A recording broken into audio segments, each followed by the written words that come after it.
I don't get it. I don't know why everybody's acting like this is some big surprise. We all expected the Suns to be 10 games over 500 and beat the #1 team in the East without Devin Booker or Jalen Green, all thanks to Dillon Brooks scoring 40 points, right?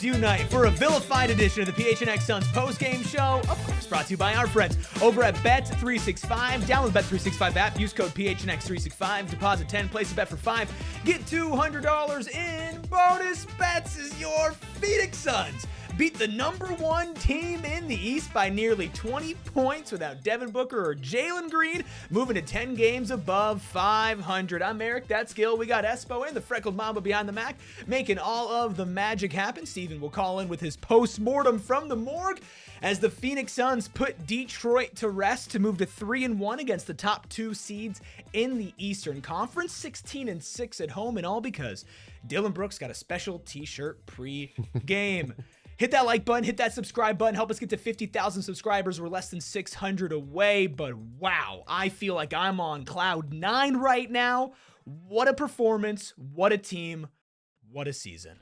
Here, go ahead. No, I was going to say, we got to learn to stop counting this team out. All 4 of us were all guilty of thinking the Pistons were going to get the better of them. We've done that multiple times this season, and not only did the Suns get this win, like, they whooped them. Like it was like a. Say that again. They whooped them like an 18-point win. Deeper. Whooped them. Thank you. Damn it. I hate how good that sounded. Held them under 100 points. Like responded to every single thing Detroit had for them. Like that was such an impressive culture win from Phoenix tonight. Ayrton, do we have it? Let's take the beast of the East and put him in the drawer. Put the toe tag on and slam that drawer shut because the morgue has claimed another victim. Wow. Gotta love that win. I mean, hell of a win. Yeah. How many times are we going to sit here and say, I think that was the best win of the season? Because damn it, they do it like every single week. And it's so great because it's a pattern with this team now, right? They go on a little bit of a skid. Maybe they lose a couple of games, like the beginning of the road trip, right? Oh man, you lost to Miami. That's not great. Oh man. Okay, you go into New York and boom. Look at that. After losing to the Pistons and the Knicks, or Pistons and the Heat before, you pull off a great victory on the road against the Knicks. Okay, well, now you're here. You lose to Miami back at home, right? You're on a 2-game losing streak. Then you beat Brooklyn. Okay, it's Brooklyn. It was a close, chippy game, but it's Brooklyn. And then you come into tonight, Espo, and they didn't just kick their ass. They did it the entire game.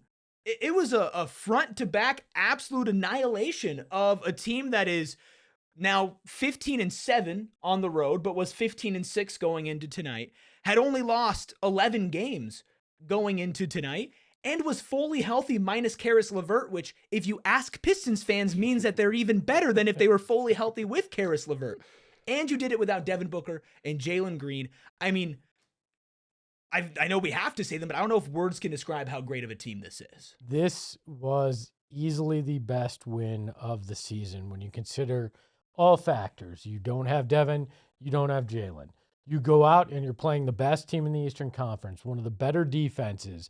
You wind up dropping 114 on them.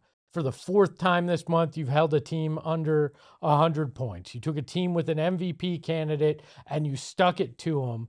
It happens to be the boyhood team of your owner who got to stick it to the franchise he grew up rooting for. Like, this was, in totality, the best win of the year and totally plays into their blue-collar nature, everything that you could. Plus, it makes it even less pressure to have Jalen Green try to rush back for tomorrow's game against the Cavs because you were able to get a big win that you weren't necessarily supposed to get. this team continues to impress, and I think tonight was the most impressive, thanks in large part to Dillon Brooks. You out blue-collared a blue-collar team. Yep. This Pistons team, I mean, very much reflective of the city they play and the city they represent.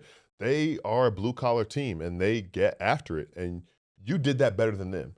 And not to mention, you mentioned, being without Devin Booker, Jalen Green. Collin Gillespie looked afraid to use his right hand at times. Like the and fact he heard it again. He heard it again. Like I saw him kind of favoring it a little bit.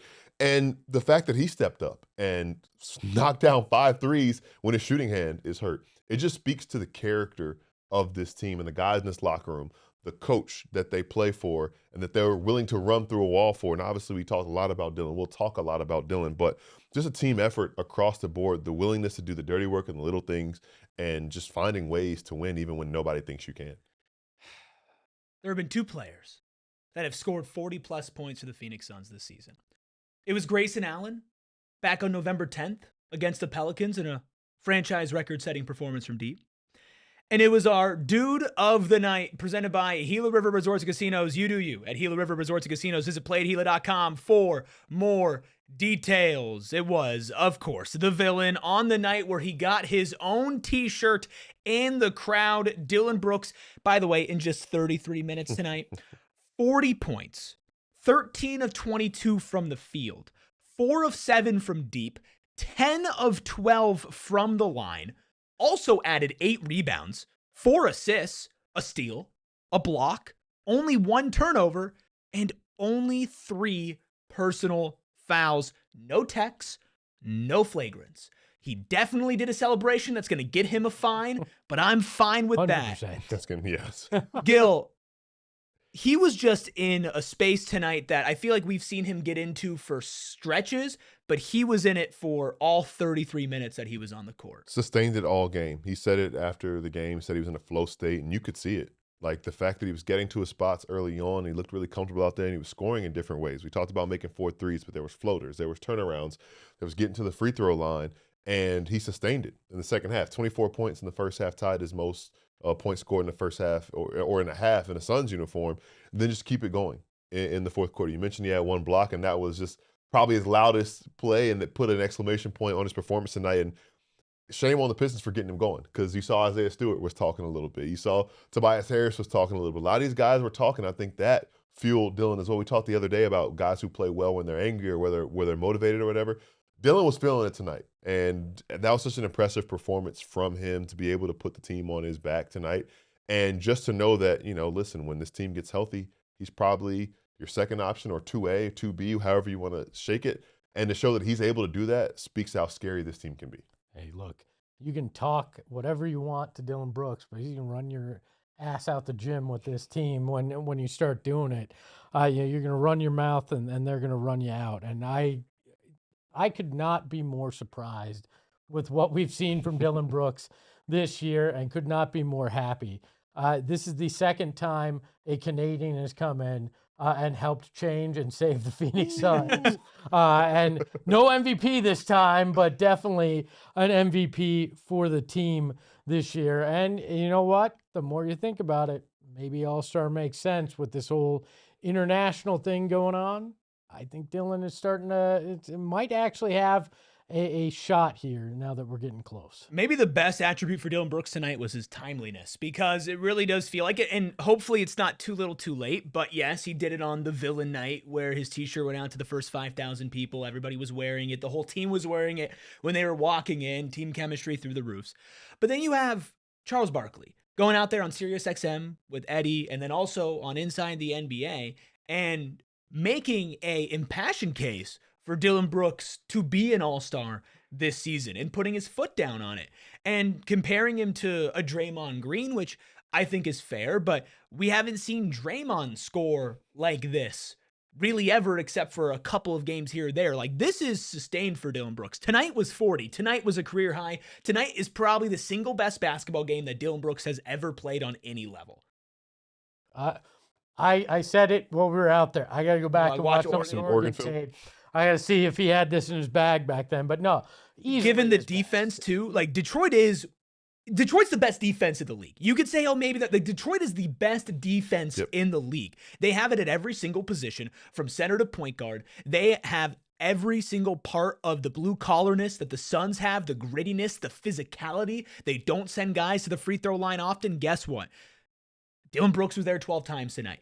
He was dissecting them. He is an all-star. Collin Gillespie put it best. The Suns have 2 all-stars. Now, Collin also said, get out your phones and vote. So you're a little late for that, Collin. But, I mean, Gil, if this guy's not an all-star, I think he'll go down as one of the bigger snubs that we've seen. And another argument to why we're expanding everything nowadays, we need to expand the all-star roster. If he doesn't get in with the international flair in this, then the all-star game's not doing this season and the Western Conference justice. Right. I mean, winning matters so much, and this team moved back up. Does it, though? Because it should. We've been told this for years, and now we may not even see when one the Suns are losing and they have good players, then winning matters. That's right. It was the same thing when, the book MVP case, when the team was winning. It was like, oh, but you got good players around you. No shit. Every good team has good players around you. But I think, when you look at the Suns this year, it's unique, Gil, because 10 games over 500 for a team that's now 2 games away from where most people thought they wouldn't even hit as far as an over-under goes. And Jalen Green's been out. Book is out right now. So there has been this distinct spotlight on Dillon Brooks and what he's doing. He's playing like an all-star at the very least, and if he doesn't get it, guess what? Another chip on that chip-filled shoulder for the villain. For sure, and the narrative part of it too, right? When you think about like being written off or being put in a trade package and people not really thinking he was going to have this kind of impact. And I think coaches, it's a good thing that coaches are making these votes, and it's a difficult thing to do, as you mentioned. This 24-player all-star game is something that was been in place since the league had half the amount of players than it has right now. So that's probably a conversation for another time. But thinking about the international aspect, thinking about the fact that Giannis is not going to be able to play in the All-Star game. Jokic might not be able to play in the All-Star game. There's going to be some spots open for that international spot. And thinking about as far as that goes, but I think you should get it out right.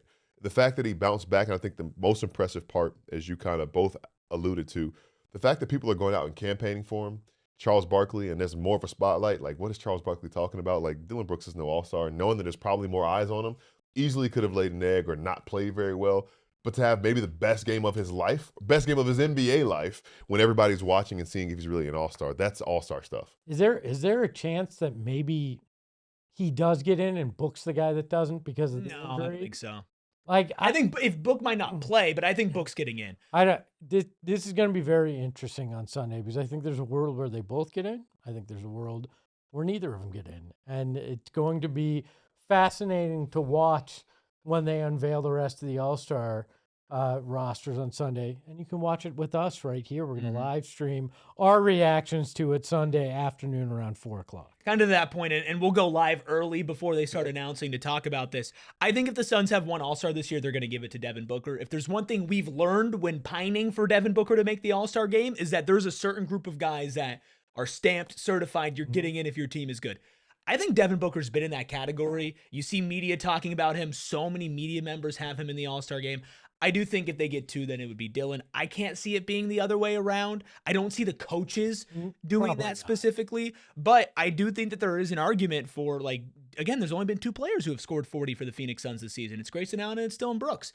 Now, Brooks had 38, but, Dillon has been the 1A, if not the outright one, even on nights when Book is playing. He's having one of the most unforeseen, impressive seasons that not just as a Phoenix Suns fan I can remember, but as a basketball fan that I can remember. I would argue the NBA needs Dillon Brooks in the All-Star game because you talk about wanting that game to mean something. You want to see effort. Dillon Brooks is not going to go out there and jog around like it's some mid-Sunday run at the YMCA. He's going to go out there and he's going to play the same way he has always played. He may become the first player ever to get a technical in an All-Star game. Would that count? No, I don't think it would count in your overall Then he's going to get like 4. He's going to get kicked out. But honestly, though, I mean, you want to talk about competitiveness. I think they need this. I'd argue you might need to start having a defensive MVP in the game that goes out there and plays just so you have some extra juice in it. I think this could be very fascinating, especially if it comes down to, and we talked about this while we were watching the game, if the commissioner has to name the guy that's going to be on this team because some of these weird rules with this new format, Dillon Brooks might be named by the commissioner of the NBA, the guy leading in technicals, to an all-star team. That's a hell of a sentence right there. Adam Silver might make the call and say, look, we want Dillon Brooks to be in the All-Star game. And again, like as we said, like it would be warranted. He had a little bit of a weird slump during that road trip and put his head down, had one good game on the trip, but then it's come back. I think that's 3 straight games, 25+ points too. So it's more than just that's the longest streak in his longest streak of his career. So more than just tonight, he's been a guy who, look, you guys need me, I got you. Not to mention 2 of those games against Detroit, the best defense in the league, Miami, not far behind as far as what they do as well. So it's not like he's going against cupcake teams and doing this. He's getting it against some of the best defenses, toughest defenses, most physical defenses in the NBA, and he's embracing the challenge. He's top 30 in the league in scoring. Okay. I'd say he's one of the best defenders in the league, and he's part of a team that is prime in the middle of the playoff chase, a top 4 seed chase, despite being injured so far this season. If he doesn't deserve it, it's going to be a victim of, again, the lack of roster spots, and also you play in the West. If this team was an Eastern Conference team, and I know, again, if ifs were fists, we all be butts. Not only would Dillon Brooks be a certified all-star. I'll be butts? If ifs were fists, we all be drunk. Sorry. We'd We'd all be butts, man. Dillon Brooks would be an all-star. Devin Booker would be an all-star. The Phoenix Suns might be the number 1 seed in the Eastern Conference if they played over there. With the way that they've played against Eastern Conference talent and against Western Conference talent, and I know it's la la land make believe, but that's saying something to me, man. But I don't think it should matter. You're 10 games above 500 in a conference that is brutal in a year where you were supposed to be the bottom feeder. If that's not worthy of multiple all-stars, what the hell is? Because winning is what everything's supposed to be predicated on. These 2 guys have played at an elite level the entire season. Like, and Dillon's the reason the culture has shifted, and Devin's the reason that this team's been able to go as far as they have. If there is ever a reason to have 2 all-stars, it's this kind of situation where this team has outperformed every expectation and done it on the backs of these 2 guys. Yeah, for sure. When I look through, like, we talk about how important winning is, and looking through, like, the Suns have a great case for getting 2 all-stars, just as good of a case as anybody else. Like, the Rockets might get 2 all-stars, and they're just a game ahead in the standings, right? They're disappointing compared to what people expected. Compared to projections. The Lakers, for sure, are disappointing compared to projections, and they might get 2 all-stars. So if the Lakers get 2 all-stars, that is the biggest crock of shit in the NBA. Yeah. Like that, they have a negative point differential. They are disappointing. If you get 2 all-stars, it is egregious that they got them. No disagreement there.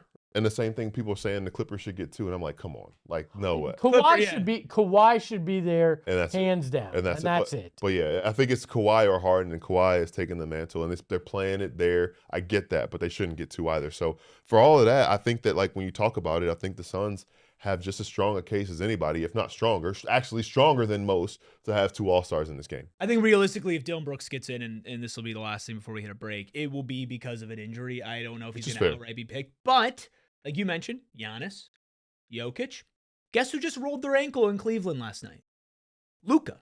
True. Right? So we're talking about multiple international players who could possibly be missing the All-Star game. Obviously something we'll be keeping our eyes on, literally, because we'll be watching it together with all of you on Sunday as they announce the reserves. Hopefully 2 All-Stars for the Phoenix Suns, but an All-Star win tonight against Detroit. We're going to keep it rolling, talk more about this game, because guess what? It was more than just Dillon Brooks, and we'll keep it going on the other side of this break. Do you like having a good time? Yes.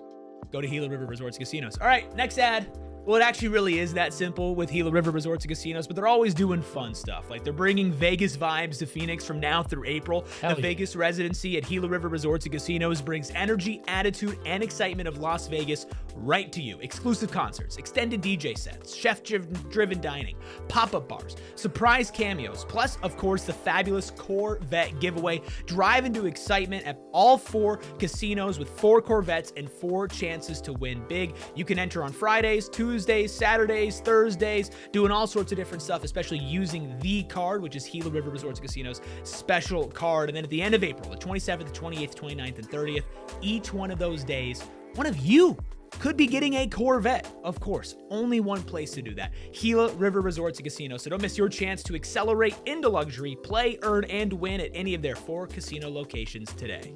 Look, if you don't win a Corvette, you can at least save your money and try to get one. You can do that with a banking account at Mountain America Credit Union. And you know what? Why not get the Phoenix Suns card while you're doing it, right? Because you can get the My Style checking account and the Phoenix Suns card. Or if you're looking for a credit card, you can get it as the Phoenix Suns card. But I got to tell you about the My Style checking account, because it's not just a Suns card. You get all sorts of perks like restaurant deals, mobile phone protection, telehealth access, identity protection, but this is my favorite, loan rate discounts. You're trying to get in a home of your dreams? You're trying to get a new car? You're trying to start that business that you've always wanted to do, or you're just trying to pay for college for your kid? Loan rate discounts will help you do that, plus offers on travel and events and so much more. Make My Style your lifestyle at Mountain America Credit Union. Visit macu.com/mystyle. Insured by NCUA. Membership required based on eligibility. Some benefits require no cost activation. Terms and conditions and exclusions apply. Exclusions don't apply for those of you who need to hit the like button, because it's all of you. It's absolutely free. There's a ton of you in here right now. Hit the like button. Hit that subscribe button too. Please help us get to 50,000 subscribers. We are getting closer and closer. We want to hit it by Super Bowl week. We are less than 600 away. The Suns crew specifically, all of y'all in chat, those of you who are tuning in on YouTube after the fact, those of you on audio who have jumped over and just hit that subscribe button, have really been making a huge difference on our chase to 50K. We want to keep it that way. We want to say the Suns show added the most subscribers on our way to 50K. So please help us out with that. You could also become a member, and you could become a diehard, and members get prepaid super chats. And let's read some super chats here. Perplex Damage celebrates 3 months of membership. Let's go, Perplex Damage. Literally saying, let's go. 313 down, Suns up. Boop. Mesa 14s, Kev. What's up, Kev? $2 super chat says amazing game. Check. Got the villain shirt. Check. Brooks All-Star. Check. Also adds with another $2 super chat. Best villain arc since Pain arc from Naruto. If you know, you know. I do not know. Do you know? I don't know, but we did mention Naruto earlier in the hallway. So did we? Oh yeah, I was gonna Naruto run in the hallway. That's all I know. What'd you guys think of the shirts? The Dillon shirts. I mean, if it makes him drop 40, I'm all for him. They were pretty. It was pretty neat. I thought it was a pretty good design. I mean, the coolest thing I think about the shirts was that a bunch of guys were wearing them. You saw Oso wearing it walking in, Nigel wearing it walking in, Ryan Dunn wearing it to warm up, Amanda Pflugrad on the sideline, and most recently, this picture courtesy of Kellen Olson, Coach Jordan Ott wearing his Dillon the Villain shirt.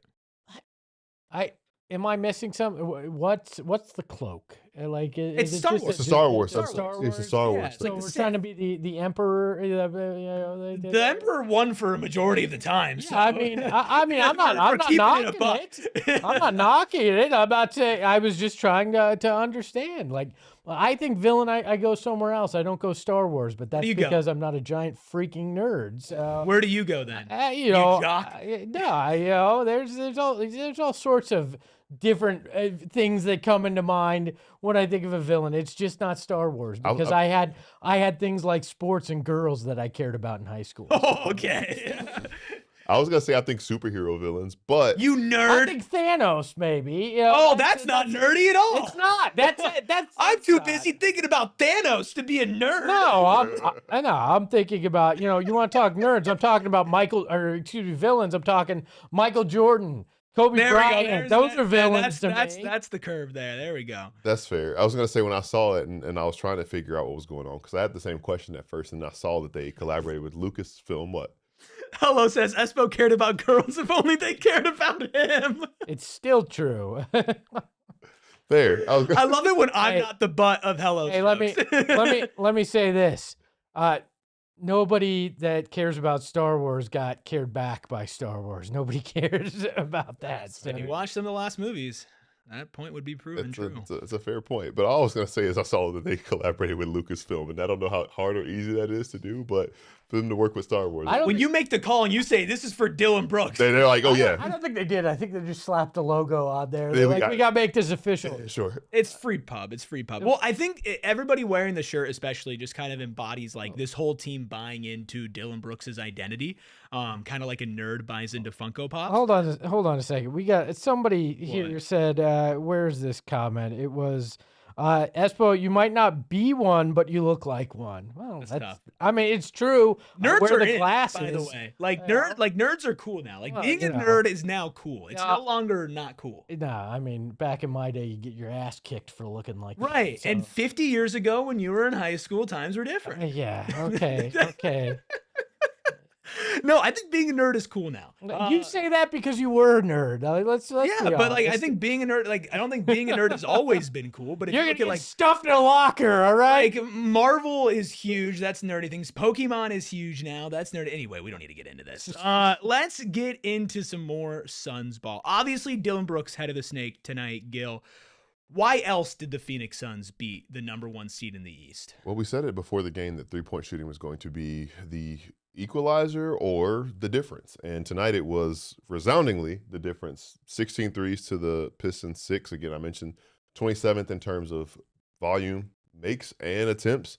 And if you wanted to have a difference between a team where it was healthy when you're not, it starts there. And the Suns came out the gate shooting the ball really, really well. You outscore the Pistons by 30 from beyond the arc in the game.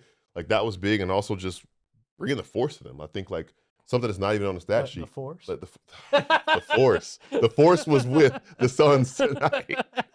But seriously though, like you knew that the Pistons were going to play physically. You knew that they were going to try to get under your skin. You know they were going to push you and shove you. And the Suns pushed first, and the Suns pushed back, and they were there and they played tough all game. And I think that was the biggest difference. They weren't going to let that team come in and punk them. No, and you got to love that. That's not an attitude or an approach that this team has had very often in their tenure. And the fact that they are that team, they're the enforcer, they're the group that's going to push their will on another team. I love it. It's foreign to us here in Phoenix, but I truly love the fact that that's where we're at.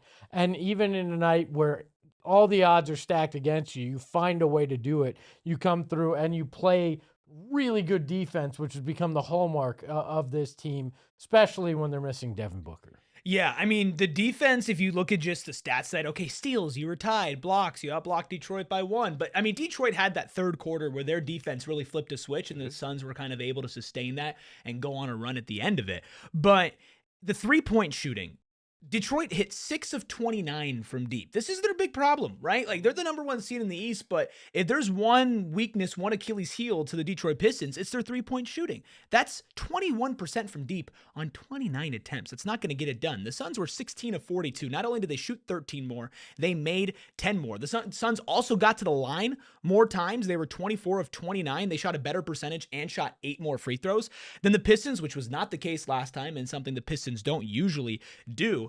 And yeah, the Suns completely let up a ton of points in the paint. Jalen Duren was an animal tonight. Beast. Everybody was just basically getting in the paint and scoring. Mark Williams did not have a good night, but the Suns played well on the boards. Out-rebounded the Pistons by 10, 47 to 37, and had more offensive rebounds than the Pistons as well, which is something that, again, when you're going up against Isaiah Stewart and Jalen Duren and a team that has the motor and is well coached as the Pistons are, winning those types of margins were absolute non-negotiables without your #1 player in Devin Booker tonight, or at least the potential threat of what Jalen Green could be in a Suns uniform. But you know that Jordan Ott had them prepared for this and understood that they might give up those points in the paint based on how the matchup was not in their favor there.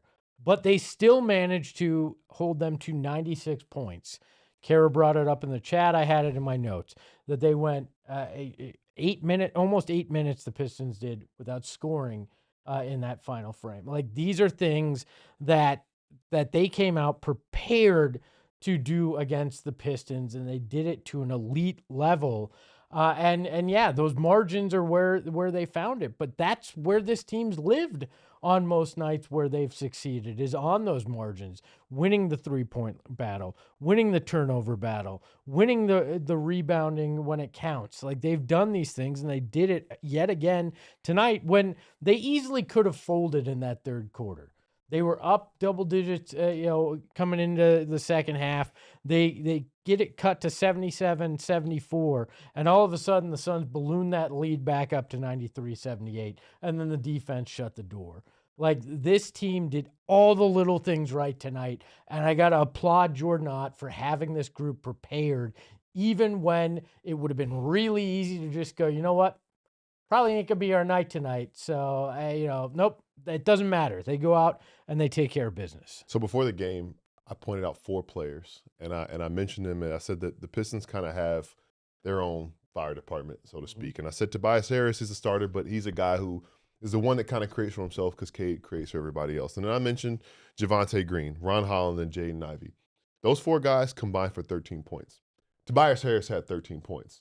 So the fact that none of those other guys made an impact like that, at least on the game, as far as like impacting the flow of the game, the momentum of the game, I think that was a massive difference. The fact that, the Suns had guys and nobody came off the bench and put up a bunch of points per se, but there are so many oh-so moments, so many goody moments in this game, right?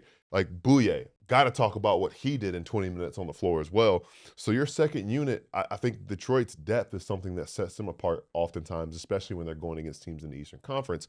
The Suns, despite the fact that they were banged up and down guys, next man up, guys stepped up and made their presence felt and outplayed those guys to where the momentum couldn't swing. Well, Jordan Ott pregame was out there was talking about how Cade Cunningham's an MVP, right? He referred to him as, when you've got an MVP on the other side of the floor, it's difficult on defense. They held him to 8 of 22.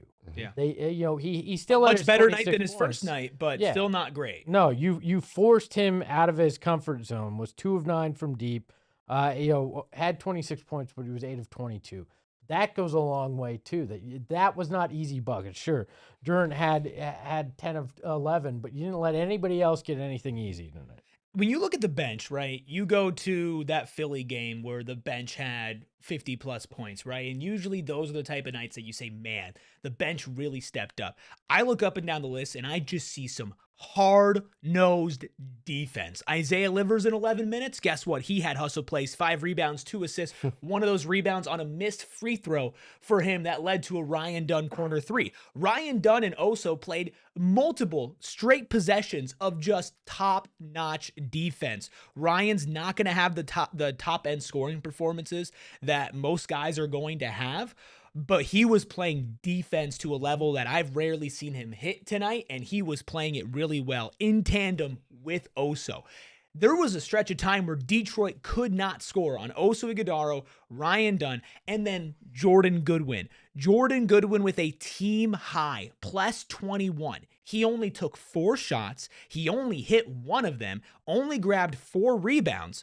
But guess what? When he was on the court, the defense he played on Cade Cunningham and company was literally game-changing. The Suns have a guy in Jordan Goodwin who was not on a guaranteed contract until earlier this month that they are putting up against Shai Gilgeous-Alexander, against Cade Cunningham, against Jalen Brunson, and he is eating their lunch every single time.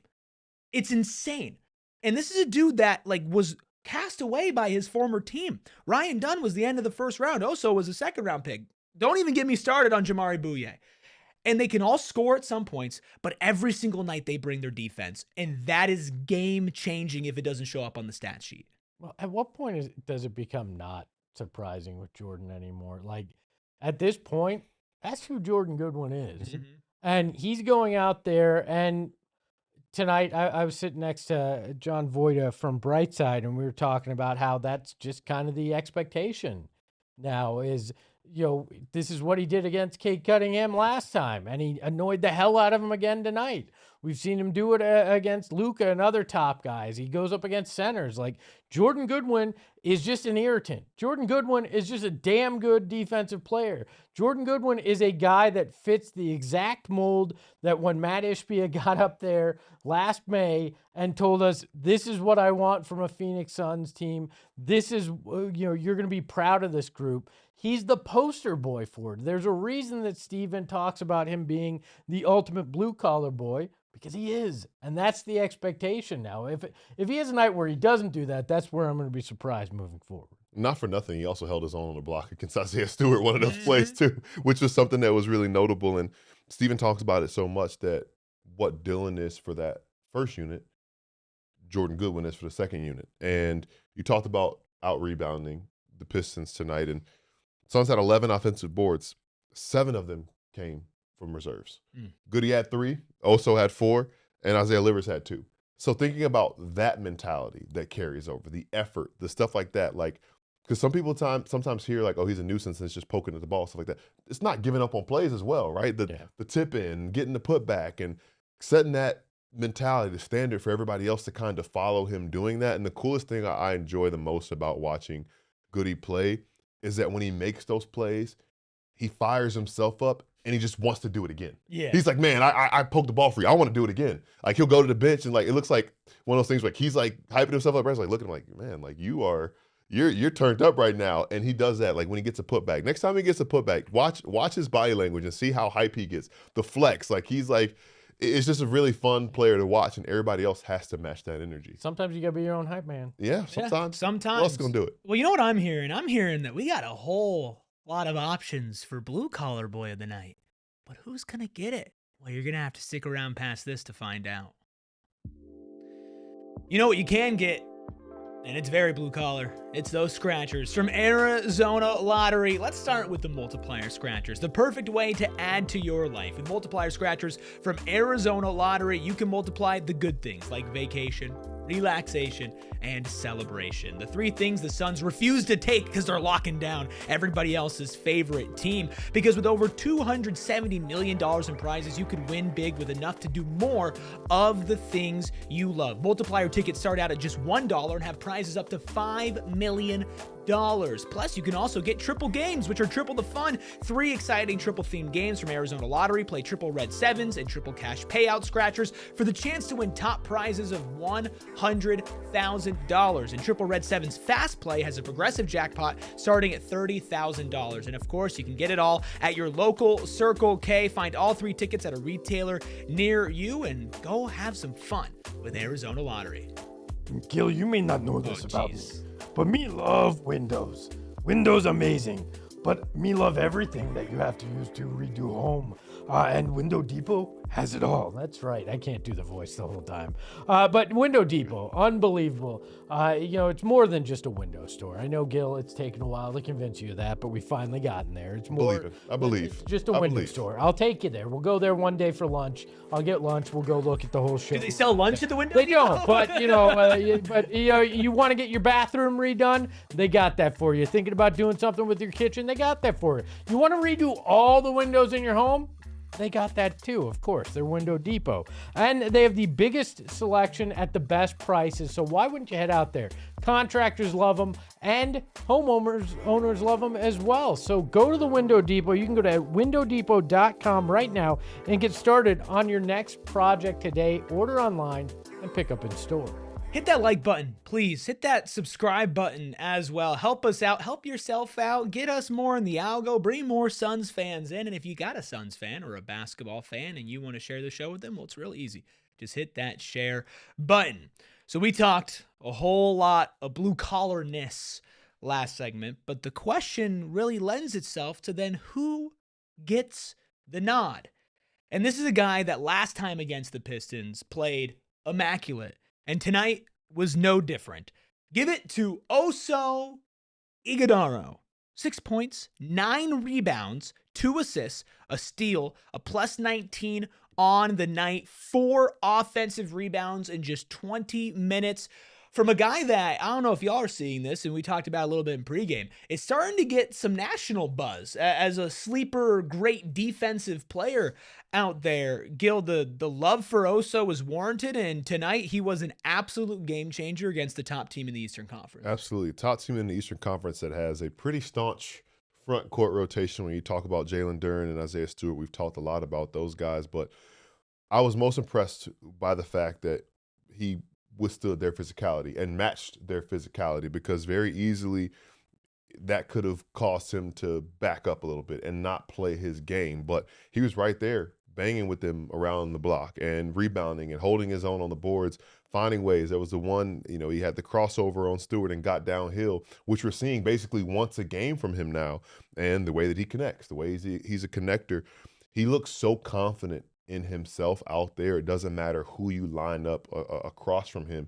He's going to try and go out there and play his game, and it pays benefits for the rest of the team. And that's the biggest thing, is the confidence. That's a huge change from what we saw in November when we were all concerned about this kid. He's really grown into his own. And in a night where Mark Williams had a tough matchup, wasn't really his evening after a big game that he had the other night, Oso comes in and does all those things: a steal, 9 rebounds, 2 assists, has those 6 points, but it's those intangible things as well. He's growing into a very key part of what this team does, and it shows you what Jordan Ott envisioned back in October and November, and it's starting to come to fruition now, and how that faith paid off in him. I'm thinking big picture too with him.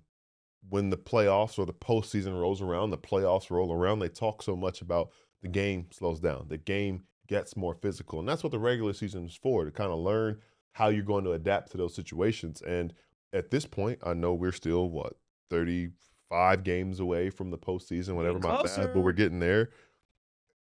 I trust him to handle postseason physicality and to still be confident in himself and to take those bumps and nicks and bruises. Which is crazy. Which is wild. From where it was. Wild, right? And I think that's a reminder to be patient with young players. And again, as we often say, hang on to those good moments and think, okay, we want to see in a perfect world more of that and less of the bad. And I feel like that's the point we've gotten to with Oso.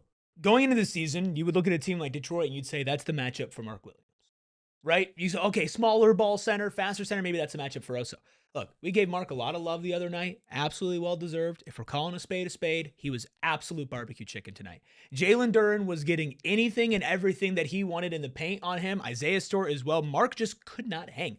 6 points, 5 rebounds, but again, it's not always just down to the stats. Like, Oso didn't have the greatest stats tonight, but if you watch Mark play, Mark was, at certain points, great, but overall, just getting exposed. And to have Mark in a game like this play like that, and then to go to Oso, who added a ton of muscle, added some weight this offseason, and then added confidence during the season, to have him as a guy that can handle maybe the beefiest, hardest playing, most physical center rotation in the NBA. Stewish, if you will. Yeah, Stewish. It's almost mind-boggling, because it's almost like you're not ignoring, but you can ignore the pure skill that he brings to the position. This guy's initiating offense and dribbling the ball up the court and then guarding Jalen Duren and Beef Stew on the other end of the court better than anybody. Coach Ott pregame talked about how, it's important, the versatility that Oso has to switch, but that they've been challenging him to stay home as well defensively this season. I think you saw a lot of that tonight as well. He was just solid in playing defense, doing those things, and again, it's working with him. It's growing him. We've seen this franchise have a lot of young talent. I mean, we remember the dark days, and it doesn't actually turn into anything because you don't develop it. Jordan Ott is doing that, in particular with Oso Ighodaro, which then should give you the utmost confidence in what they'll be able to do with Rasheer Fleming, with Kaman Malawach along the way, and not have to rush them. Oso, his growth is so huge right now, and his defense has been stellar. Right. Like, that's the best way to put it. It's a proof of concept. Like, hey, trust this coaching staff, trust this development program to get guys where they ultimately need to get. And in the case of Oso, it might be even better than any of us would have expected. You guys talk a lot about some things that happened last year and also where he was early stages of the season, some of it before I got here. And I mean, even when I did get here, it was still spot minutes here and there where it's like, oh, tonight wasn't his night. And bad nights are going to happen. Like, I don't think that he's like going to be a perfect player and be great forever, even though Ayrton might smirk at that. Like, he's, but he'll still connect. He'll still connect even on an off night. But the fact that I think it's just way more consistent now, and you can trust it more. You can rely on it much more than you could even 2 months ago. It puts a lot of confidence in where he's going to be 2 months from now. I mean, you had beef stew. I'm call Oso beef broth. You're a little smaller, but going out there and imposing his will in a game that you're going up against them. So I think that's a good bow on the Oso conversation. We'll read some more. Hold on, we got to read Hello's comment. He says, "Is Gil the smart guy kid all grown up?" I've never gotten that one before. Really? That's a new one. Wow. So is beef broth. We're giving all sorts of firsts here on PHNX Suns postgame show. The Suns pick up a win over the #1 team in the East, 114-96. No Devin Booker, no Jalen Green, no problem for Dillon Brooks and company for his career high 40 points. We're going to keep it rolling. We're going to read your super chats. We'll talk to Stephen Hell. We're going to do a lot on the other side of our final break. Look, sometimes life is fun, like tonight, and sometimes life hits you with a curveball, and that's when an accident or a serious injury happens. And of course, you've got to call the husband and wife law team so that you can hit a grand slam off of that curveball. Because Mark and Alexis Breyer, the husband and wife law team, their team brings hundreds of years of combined trial experience, multiple certified specialists in personal injury and wrongful death. And just for some context, in Arizona, the state bar, they've certified less than 1% of all lawyers as specialists in injury and wrongful death litigation. So not only are they experienced and 100% dedicated to injury and wrongful death, they're happy to make you and all of their clients these guarantees. You can cancel your fee agreement for any time, for any reason. You'll receive at least as much in your pocket as they receive for their fee. Even if they have to reduce their own fee to do so, you may speak with one of their lawyers as often as you choose about anything that you'd like to discuss. So if you've had a serious injury, call the husband and wife law team first at 602-783-8841 or visit their website and link in our show notes and tell them that PHNX sent you. Gil, me love Circle K. You know why? I can get soda, I can get cookie, I can get gas. Whatever I need, Circle K has it. That is how amazing it is, Gil. Me love it. Are you a member of Inner Circle yet? I need to be. You need to be. Get out your phone, download Circle K app right now. Become member of Inner Circle. You will want to do that. You get to save 25 cents off per gallon on your first 5 fill-ups. I'm out. I can't. I've lost the ability to do it a whole You're lot. washed, man. Plus, There it is. Then 5 cents off per gallon after that. Then 3 cents. Then Only you get, 20 more seconds, Then you Expo. hit Ayrton level. You get full 5 cents off. It's amazing. So become member of Inner Circle today for free by downloading Circle K app. Terms and conditions apply at participating locations. Visit Circle K for more details and pick up a cookie while you're at it as well. I slowly turned into Triumph, the insult comic dog, as part of it as well. My bad. No, it was terrible. You good? I'm out of practice here. Ayrton, do you see the graphic or the image I dropped in Suns assignments? I think we need to. I think we're gonna need to put this on the screen here. Does Gil look I don't like a think kid so. from Smart Guy? I think Gil just got a fresh cut. I don't think Gil looked like that. I don't know. Like All I'm grown up. debating here. I don't know. I thought that was supposed to be Oso when you sent him into the chat. Yeah, it looks more like don't Oso than see it. me. Yeah, I really don't see it. I think I looked more like that when I was a kid. If you are listening on audio, just Google search "Smart Guy" TV show. You'll see what we're talking about. Well, be a smart guy, gal, whoever you are. Hit that like button. Hit that subscribe button. Be a member of the PHNX community. Be a literal member of our channel or a diehard. We're always talking Suns ball, dropping hints, inside information, everything of the sort. Make sure you watch our pregame show as well. Dropped a little nugget in there as far as some fun stuff happening on Twitter with potential Suns trade targets. So make sure you check out our pregame show, YouTube exclusive. Let's read a couple super chats here before we keep breaking down this game. This one from Fire Lord Wilson. Fire name as always. $5 super chat from our member says, I'll be missing the live show, sadly, but I took my kiddos to their first Suns game. They were hyped. Dillon and his whole team are awesome. Yeah. Pretty good game to go to, huh? Yeah, that's a great experience. I wonder if, so former producer Noah, noted Pistons fan, was at the game today, And as proven, everything that Noah touches goes to poop. And he says, little known fact, he's why Detroit went almost bankrupt a handful of it's years true. ago. It is Just true. him. He says that he was watching the game early and somebody airballed and he was chanting airball and some kid turned to him. Said it was like and an said- 8-year-old. and said, scoreboard. So I wonder if Fire Lord Wilson's kids are the one that dunked on Noah. I hope so. That'd be funny. I hope so. If you're watching after the fact, Fire Lord, in our next post game, drop a comment. Let us know if your kids dunked on a guy wearing a Lions hat and a Pistons jersey who was probably a couple beers deep. Ashley Shaw celebrates 2 months of membership. Thanks, Ashley. Says, preseason, if I told you we beat top of the East Pistons by 18 with no Green, no Book, and Brooks puts up 48-4, what would you have said to me? I would have said, tie the straitjacket a little tighter because that padded room ain't holding you in enough. Like, that would have been insanity. Nobody would have believed you. Hell, you probably could have said that they would have done it with Green and Book, and people would have looked at you cross-eyed anyways with where the expectations for this team were. Yeah, I would have asked if you were playing on Rookie on 2K. I was going to wonder if weed was legal in Australia. Man. Because I don't think anybody expected that. Look, there's a lot of people, especially people locally, especially people here, that were very high on this team relative to expectations going into this year. And I'll stand by and say even the people who were highest on this team weren't that high. And it's just so much fun because we can get this late in the show, right? We're about 50 minutes into this show. We have not in depth talked about Grayson Allen's night tonight. We've barely talked about Collin Gillespie's night tonight. Those are two guys that combined for 40 points themselves, right? Went out there, hit 9 threes. And Grayson Allen, in his case, got to the line 10 times. Who were you guys more impressed with tonight? Grayson Allen or Collin Gillespie? I think it was Collin. I mean, we've kind of come to expect that from Grayson. We've seen him come back to form. Is this because Grayson didn't score enough to hit your bet? No, I'm not petty like some people who can't Like hit their me. bets and then freak out about it. Royce O'Neal teased me. I needed one more 3 to hit my bet.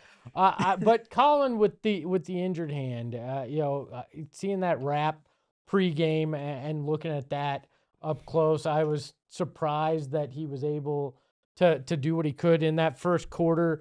There was a point about 5 minutes in where he kind of fell on the sideline. He got up holding the hand and shaking it. Went to the bench. He was still shaking it. Came back in the game though and continued to play and shoot through it. I was extremely impressed with what Collin was able to do tonight, considering he was a game time decision and they weren't sure. Well, they were putting him through his paces in pregame if he was actually going to go. The thing that stood out to me when I was watching him, and it might have just been something I noticed, and it might have been a quirk, but I think after he fell, I might have mentioned it earlier on here, but I could tell he wasn't trying to catch the ball with his right hand. Like, he was stopping passes with his left hand if it wasn't a contested catch, and then he was handling with either hand. Who knows, like, how restrictive or how unrestrictive the way his hand was taped up, but it looked like a lot. And I don't even know how a hand sprain works, but I'd imagine it's not easy to shoot. It's a shooting hand. So the fact that he knocked down 5 threes, the and one, the 4-point play was pretty awesome when he basically got tackled into the bench and hit that 3, a big momentum play. And the other thing, though, that we talked about a little bit, and Steven tweeted about it, and I mentioned it pregame, it wasn't just the shooting and catching the ball, but a guy who's so disruptive defensively. Is he still going to be active and get deflections and poke at the ball a little bit? And he did. And it's just, it speaks to how tough he is. The fact that he's a game time decision and the fact that he was still doing those things that couldn't have felt great, but it was for the greater good and the greater good of winning. And we're not going to hear him complain about it either. He was high-fiving guys with his left Yeah, hand right. when he was going to his offhand when he was going to the bench. I mean, that's where he was at. So I think that was a gritty performance from him in a night where they really needed him out there with how low they were on guards. Did we give Blue Collar Boy to the wrong guy? I mean, not that Oso didn't deserve it, but like Collin Gillespie hit 5 threes with his shooting hand sprained. I think if we were going to give out the giant cojones of the night, it would go to Dillon. But then the medium-sized cojones, those would have gone to You heard it here first. I do think that Collin Gillespie had maybe the more impressive game given the circumstances. Also, 5 rebounds, still scrapping out there, 2 assists. Now the 3 turnovers, I think, were in part because of his hand. He tried to whip a pass with his left hand and went right to Detroit. Like, he just wasn't fully himself. Grayson Allen had the better game tonight. Grayson Allen was the second best player for the Suns tonight. He did a little bit of everything. Yeah, he scored. Yeah, he hit threes, but he also got to the line a ton. I feel like 10 free throws has to be a season high for Grayson Allen without checking it. He grabbed a couple of rebounds. He had 5 assists. That led the team in assists. He's been doing that a lot recently. And then he played good defense too. He had some crazy lobs today. He had a crazy lob to Mark Williams in the half court. Like, Grayson has been a really do-it-all type of guard when they've needed him to be, especially with Book out when they've dropped off in the passing department. Well, Steven had asked Coach Ott, I believe it was yesterday, about how they've tried to tailor the offense in terms of towards Grayson with with Book out and everything, and what he's had to do. There's some of that pick and roll. He's a guy that goes out there and can just pick up the slack in so many different ways. And again, he's cerebral. He goes out there and he epitomizes what this team's about. Like, it is crazy. Alignment was such a joke. Hey, yeah, I did it myself. And now it's turned into truly what they are about. You look at how all these guys go out there and perform, and Grayson's just another one. I will go out there and I will do whatever it is. I'll do it, is the mentality. And tonight was another one of those nights. You need me to run the offense, I'll do that. You need me to grab boards, you need me to get to the line, I'm going to do that. I'm going to hit threes. I'm going to do a little bit of everything. Grayson was fantastic, and I don't care that he didn't get my bet tonight. That is a season high, 10 free throws for Grayson Allen, and it's interesting to me that it outdoes what he did on Sunday. So he had 9 made free throws on Sunday against the Heat, and then he goes back out and makes 10. He was 9 of 10 on Sunday and 10 of 10 tonight. And I say that and point that out because these are games in which Devin Booker and Jalen Green are unavailable. And he's just shown the ability to, as you were kind of saying, Espo, this guy's unavailable, so that means I need to do more of this. Okay, this guy is back. I need to do less of that, but do more of this. And the fact that he just kind of is that piece that's willing to do whatever this team needs from him on a night-to-night basis. And it's so funny because you can say that about so many players on this team, but I think it starts with him because it's starter, reserve, getting to the line, hitting from beyond the arc, facilitating, rebounding a little bit. That is the consummate Phoenix Sun player and really does explain the attitude, similar to what we talked about, Dillon's ability to fire up the starters and Goody's ability to fire up the second unit. Grayson's ability to just do a little bit of everything, I think that permeates throughout the locker room. It's a great team, and there were a lot of great plays tonight. I kind of want to hold open court here for our love the play, pun intended, presented by our friends over at Arizona Lottery. Play and gift today if you're over the age of 21. I think there are a couple of contenders that come to mind. The Grayson Allen half-court lob to Mark Williams, that is certainly one. I think the Dillon Brooks step-back 3 stare down on Isaiah Stewart, that's another. I think Collin Gillespie's 4-point play, that's one. And I also think Grayson Allen hitting 3 threes in the first quarter, tying Steve Nash for quarters with 3+ 3-point field goals made at 28 for his career. That all in one. Where are you guys leaning for play of the night? I'm going off the board. It was the Dillon block. I was going to say that. And drawing before his feet even hit the ground. That one kind of epitomized everything. Strong defense, Dillon being Dillon, and not being afraid to have that swagger. And one play right after Isaiah Stewart pulled his braid, right? Yep. Like it was. What the hell was that, Dude, are those fake? Like, what are we doing? Extensions? Like, what are we doing? You can punch Drew Eubanks. That's fine. Where you draw the line? Don't do that. I mean, we all were fine with that in real time. I was actually a little jealous, to be completely honest. It should have been me. It should have been me. I'm always jealous of NBA players, but that one specifically, Could you imagine in show, I just reach over and pull on somebody's brain? Like, what in the world? Is this 5th grade? Is that the little girl in front of you that you pulled on the pigtails? And I'm not like an expert lip reader. But when I watched that, I didn't see the pull in real time. All I saw was Dillon point at Isaiah Stewart like, what is this guy doing? Which is an acceptable reaction to somebody pulling your hair. Yeah. But then after that, it looked like I saw Isaiah Stewart say, you want to fight me? Are you going to fight me? I'm pretty sure that's the only. Like a 2-year-old boy. I'm pretty You sure want to that's- fight me? You want to fight me? You want to fight? You want to fight? I'm pretty sure this is the only phrase Isaiah Stewart knows. Though. He's like a You wanna fight me? Pokemon. That's it. You want to fight me? That's it. You want to fight me? Wanna You wanna fight? me? Yeah, Wanna that's it. fight? But I mean, that's exactly what happens. Like, at that point, they were probably down 15, 14 points. And like, I kind of were the you're, whole game. you're losing the game, so you try to win the fight. And Dillon didn't take the bait, but it's like, all right, like whatever. And then he got the block and the 3-pointer, and that was a perfect way to put a bow on that whole sequence. I gotta ask. Sorry, the chat's distracted me a little bit Okay. here. They've been on one tonight. Sean, what is the real bros of PHNX? So the Real Did I Bros miss of Simi, something? the Real Bros of Simi Valley it's like a niche show that was like on YouTube for a little bit. It's It's just an pretty insult funny. to us. Is No, what I'm no. I asking. mean, maybe I don't know. It's a funny show. It's a funny show. I So actually yes, it's an have you insult seen to us. have you seen the video of the guy who's like trying to like fight the baby? He's His like, yo, baby's virus off? get your boy, dude. What's he looking at? No. Get your boy, dude. No, I think it's not, but that's the show. yeah, that sounds about right. Yeah, it's a mockumentary show. It's a lifestyle. That actually is kind of this entire place is a giant mockumentary. If you imagined what SportsCenter and a real sports network were supposed to be like, and then you made a mockumentary about it, you've got PHNX. Cut that. That's our new promo. Here's a pop quiz. Can you guys tell me the percentage that the Phoenix Suns led this game for? I'm gonna say 96%. Gil? 98. 95%.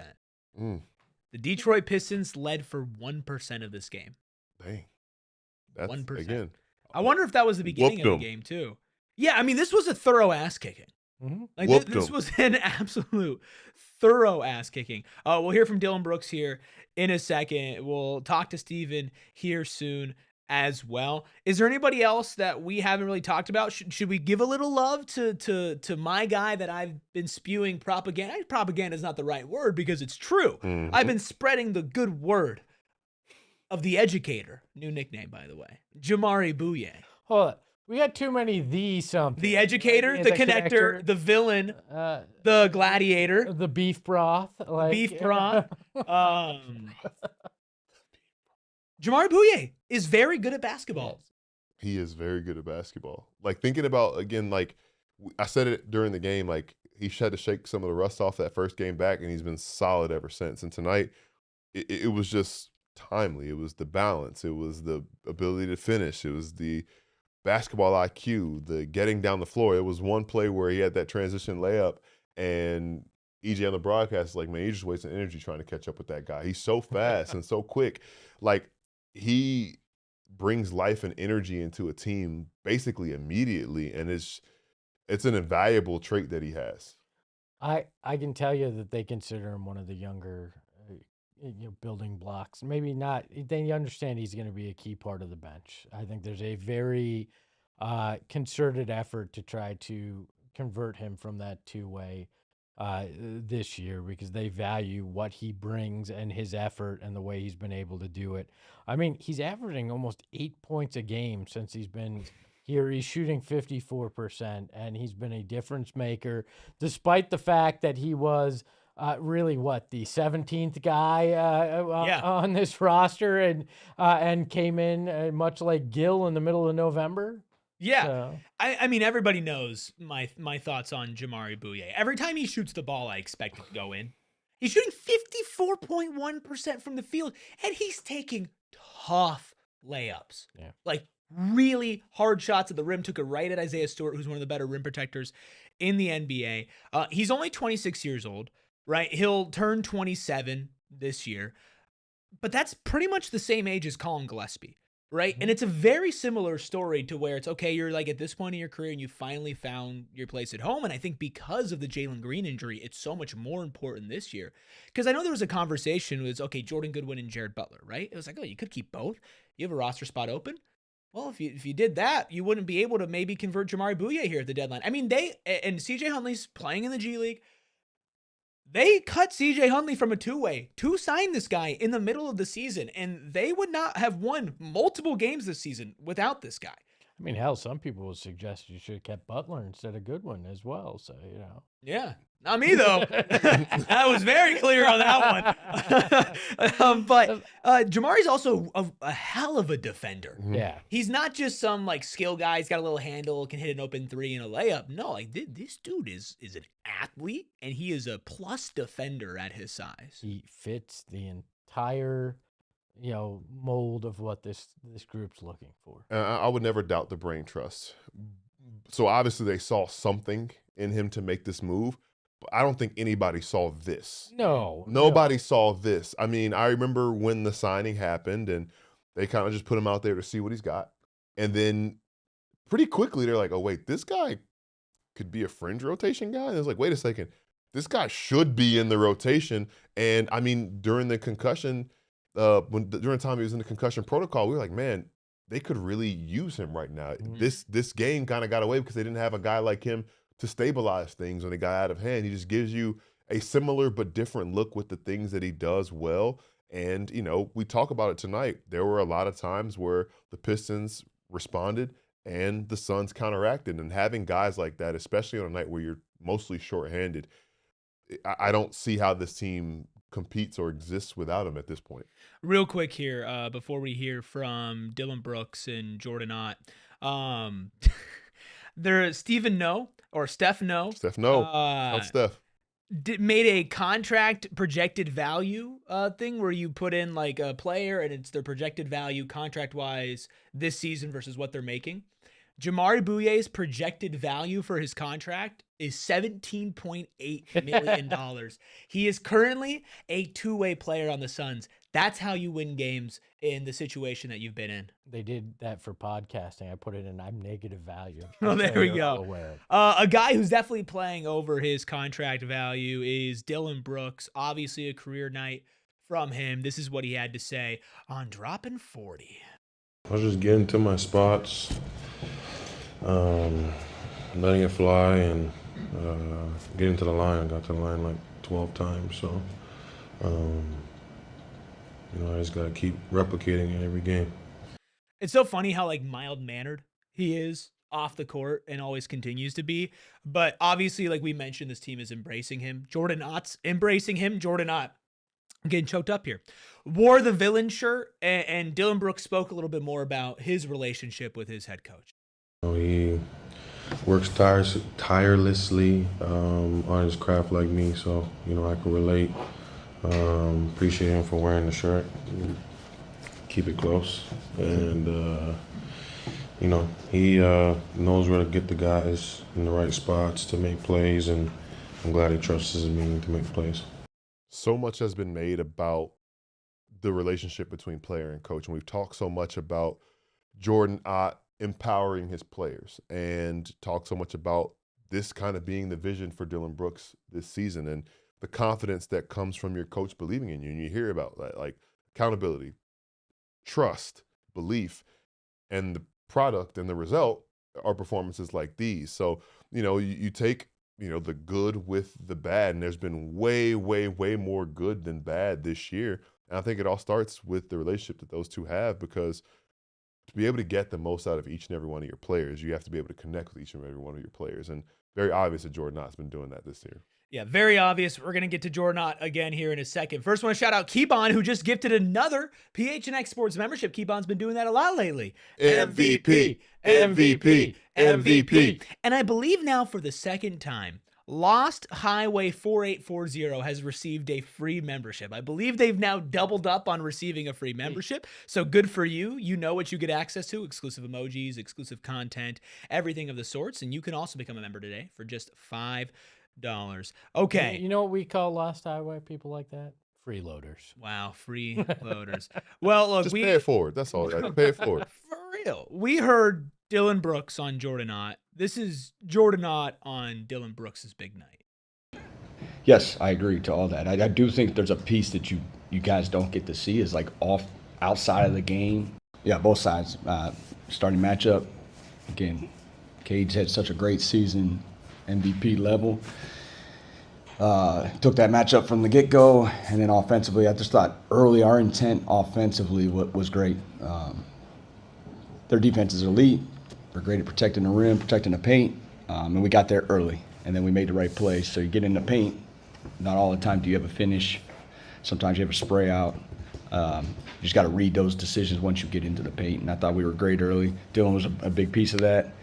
And then, of course, it's just fire, energy, rebounding tonight. I thought he made some good plays when they started to collapse on him. So, yeah, overall, he had a great night.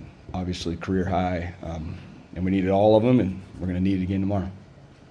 I mean, it was a great night, and it was so much beyond just the scoring. It did so many things well. There were a couple times where we were like, oh, he's going to shoot this. And nope, he passed it and wound up leading to a bucket as well. Dillon played probably the best all-around game we've seen from him in Phoenix. And the defense, the offense, his ability to pass tonight was on point. You also talk about the defense, too. That's something that Jordan Ott wanted to talk about the team-specific defensive effort sparked by Dillon. But first, we have another MVP in the chat. Tracy Esposito has gifted 5 PHNX Sports memberships. MVP, MVP, MVP.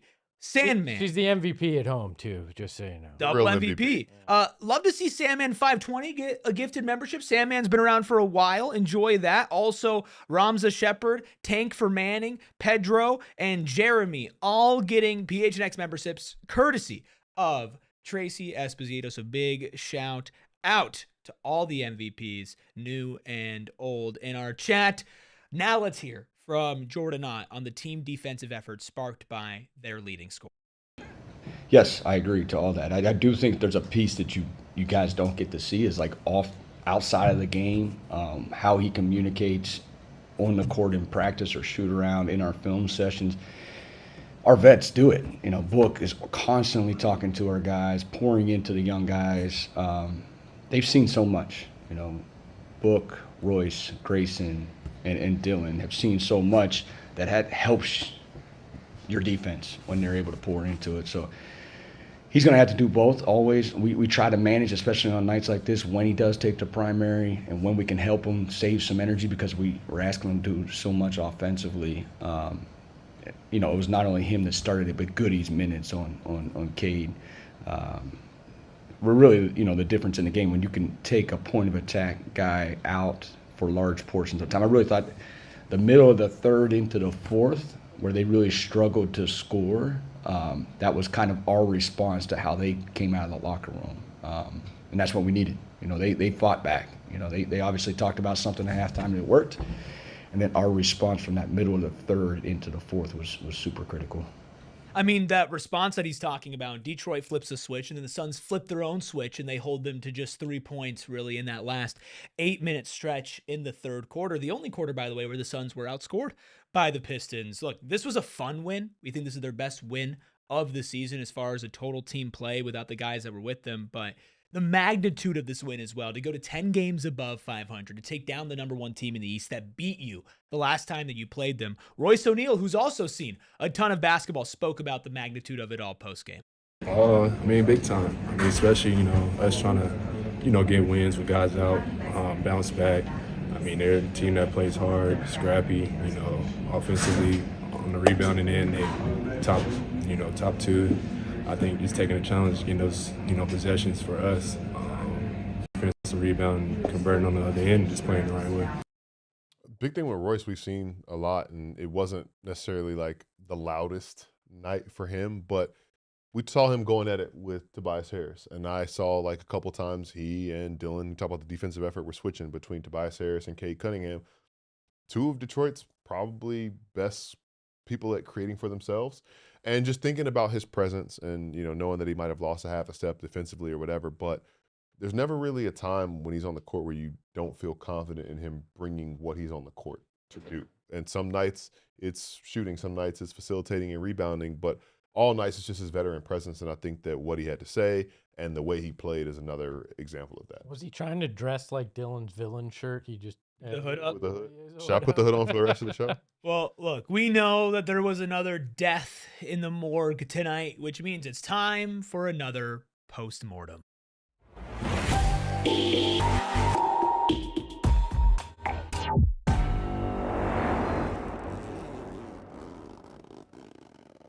We're welcoming our own corner, SPG, live from the afterlife after the Phoenix Suns put away the Pistons 114-96. Hit that like button for Steven. Hit that subscribe button for Steven. And Steven, let me start things off as I always do with a softball question.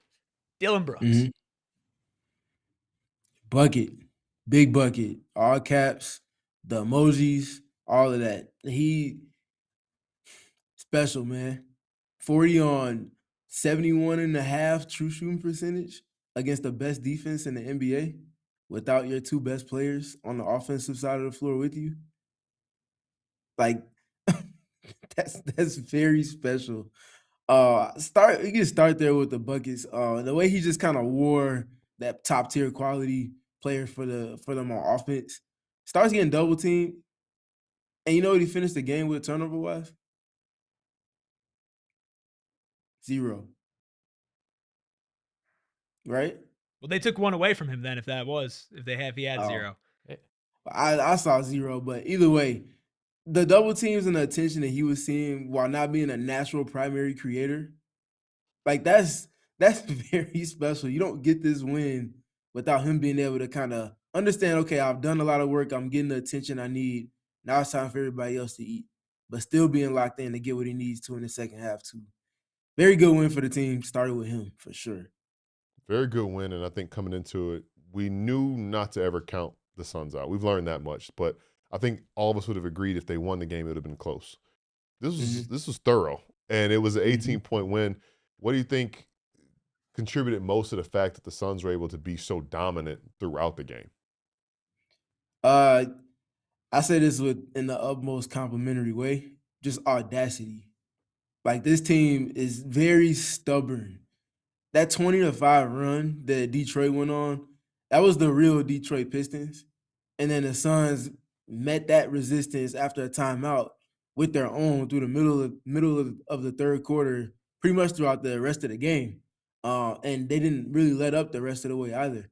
To be able to respond to the best team in the Eastern Conference and their best punch with a punch of your own, again, without Devin Booker and Jalen Green, this team is good, man. I think that's the easy way to put it. But the defensive side of the floor, man, like Detroit was getting what they wanted in the tail end of the first half, and then obviously even more so in the third quarter once they got it rolling. But the way they were able to kind of get themselves back together on the defensive end and then hold that team to just 50% from the field and pretty much take away the three-point line from them for the most part, the way in which it kind of happened over the course of the game just really says a lot about the blue-collar nature of this team. It was pretty obvious in pregame that Coach Ott was very aware of Cade Cunningham, how great he's been, referring to him as an MVP, talked about how Duren was going to likely have a good night because of just how good he is down low. But what did you see from the strategy tonight that Coach Ott employed to put these guys in the right position and how they wound up winning?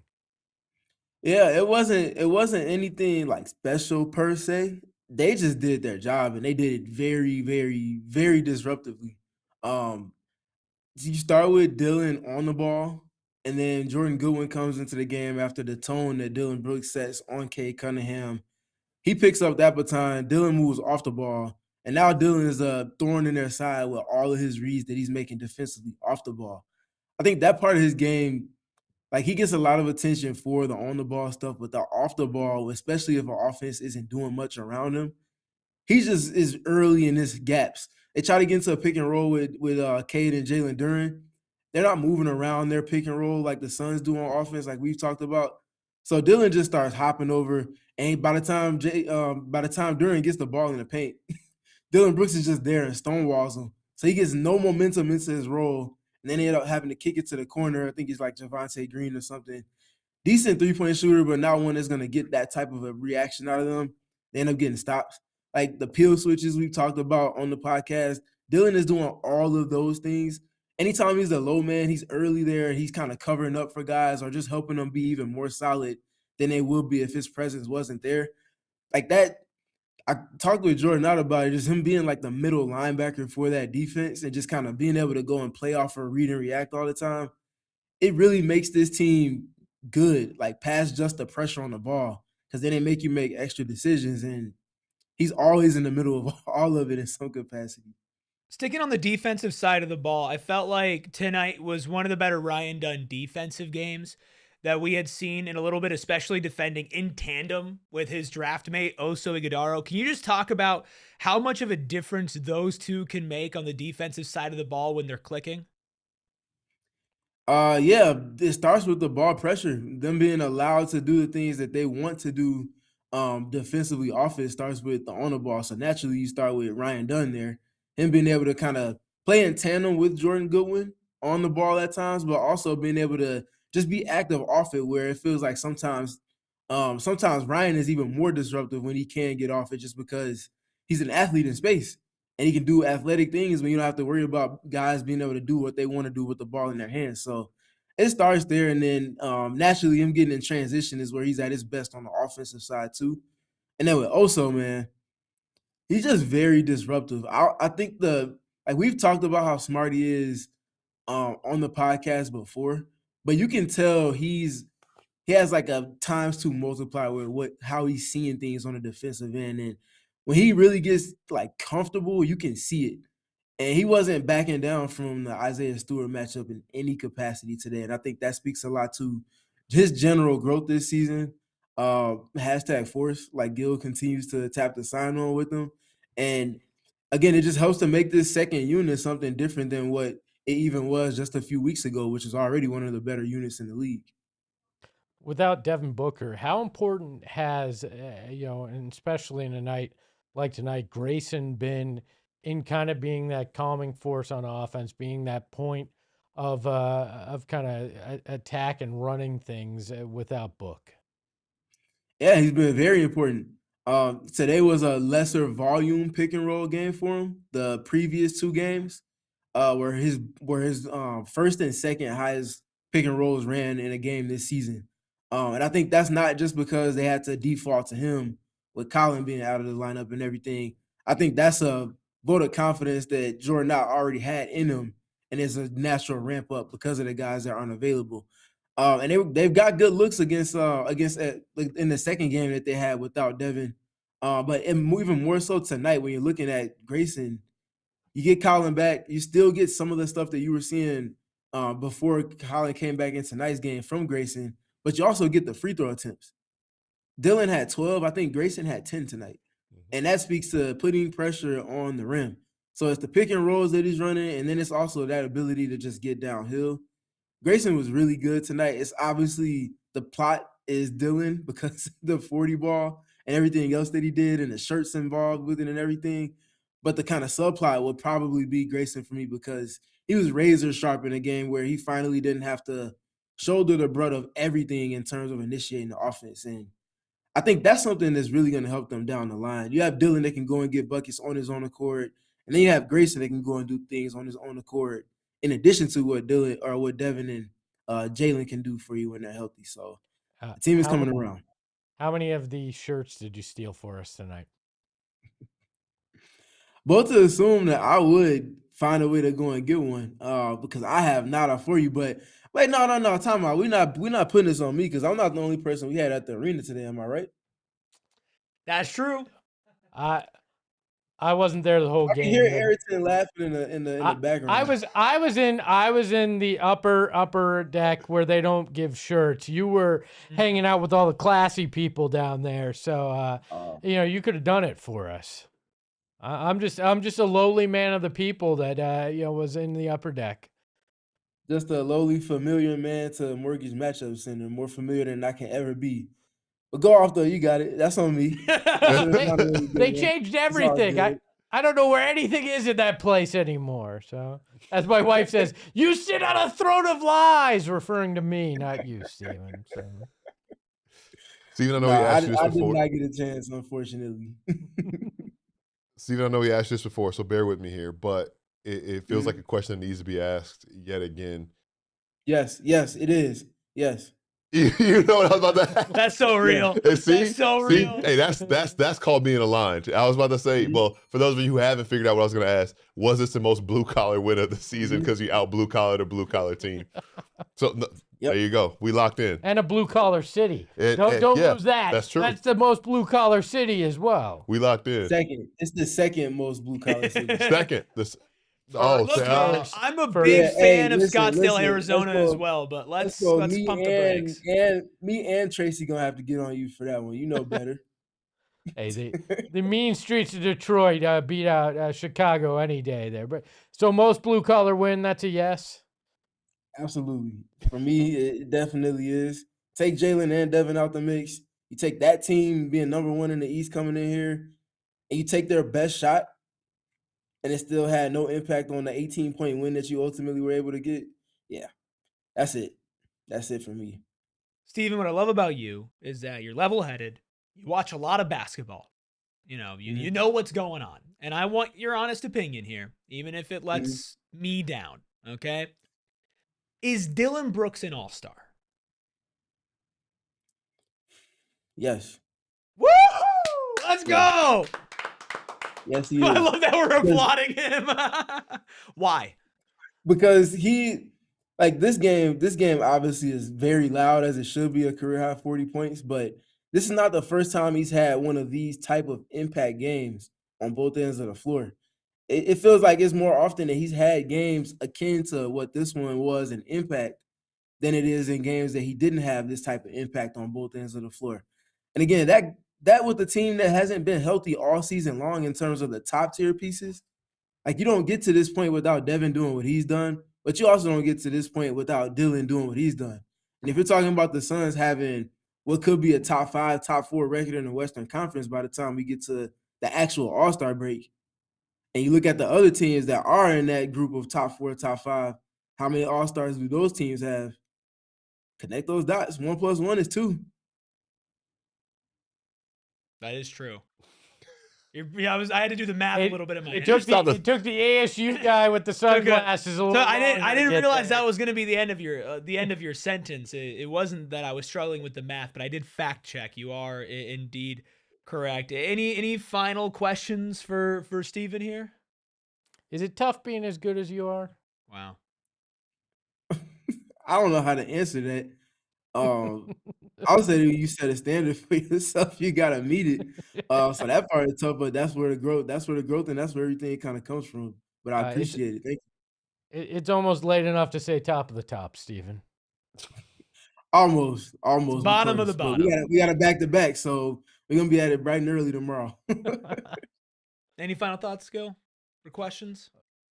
I thought you were staring at me. No, you can't tell because of sunglasses, huh? Bill? I will say, I guess you said that. Got another tough one coming in tomorrow. Does tonight give you any more confidence in getting the job done tomorrow against Cleveland? Yeah, for sure. I mean, hopefully you have one of your 2 best players coming back for you tomorrow, which would naturally help in ways that we probably can't even imagine right now on that type of back-to-back. But if we learn anything about this team, it's that they're going to be prepared for tomorrow. Prepared in terms of game plan and schemes and all of that, but also prepared in approach to it mentally. So I'm looking forward to how they show up against this Cavaliers team. Obviously, the Suns will be without at least one of their 2 best players. Cleveland's going to be without a few of their guys. So it's going to be just about even, I say. And needless to say, after how the last game worked out in Cleveland, they're going to want to go and get it and draw back even against that team. So I'm looking forward to them coming out and being greedy, having that type of mindset tomorrow. It's Mortgage Beef Bowl at the Mortgage Matchup Center. It is. Steven, man, we always appreciate talking to you. Thanks for letting us know that Dillon Brooks is an all-star. If he's not, we'll have to write an official letter to Adam Silver, and we'll put it under your name. Okay? Sound good? I'll put it under my name. Nah, we have a company name that we can put that on. I'll put that on me. We all me. That's what I'm talking about. Steven Priggion Garner Inc. Yeah. It's team talk. It's team talk over here. Well, Adam Silver, you can talk to our team, aka SPG, at StevenPG3. That's Steven with a PH. At every shoot around, practice, home game, giving you stats, film breakdowns, all the things of the sort. All of his film breakdowns, by the way, evergreen here on this channel. You can still go check those out, plus get extras if you are a member or diehard. So big shout out to Steven. We will talk to you tomorrow. See y'all in a few hours. See you, brother. bro. Okay, the last thing I think that we can talk about tonight, we'll get into it obviously more tomorrow pregame. No Jalen Green tonight. Gut feeling, does he play tomorrow? Go. My gut says yes. Mine says no. But Ooh. with the caveat of if they had lost tonight, I think he would have. I think you now are playing with a little house money, and you can say, you know what, sit it out. Let's get the Clippers on Sunday with you in there. I think he plays tomorrow because I think they want him. And I said this pregame on an every other day you play plan. And if you play him tomorrow up until your second to last game before the All-Star break, there's a game every other day.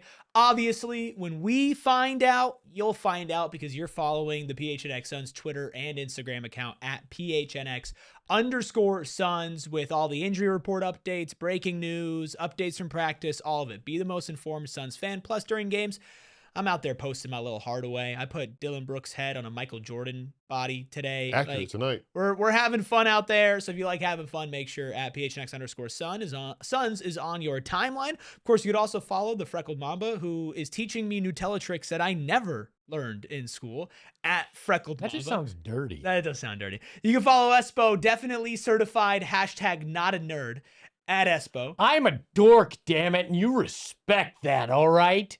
You can follow Gil at @GilMcGregor_. What are you, Gil? Oh, The real smart guy? yeah, you're a smart guy. And you can follow me. I'm looking at somebody right now, but you don't know who. At ERIKRUBY. 10 games over 500. How does 11 sound? Well, hopefully it sounds great tomorrow when we're talking to y'all in pregame. Ahoy, hoy. We all silly like the mayor.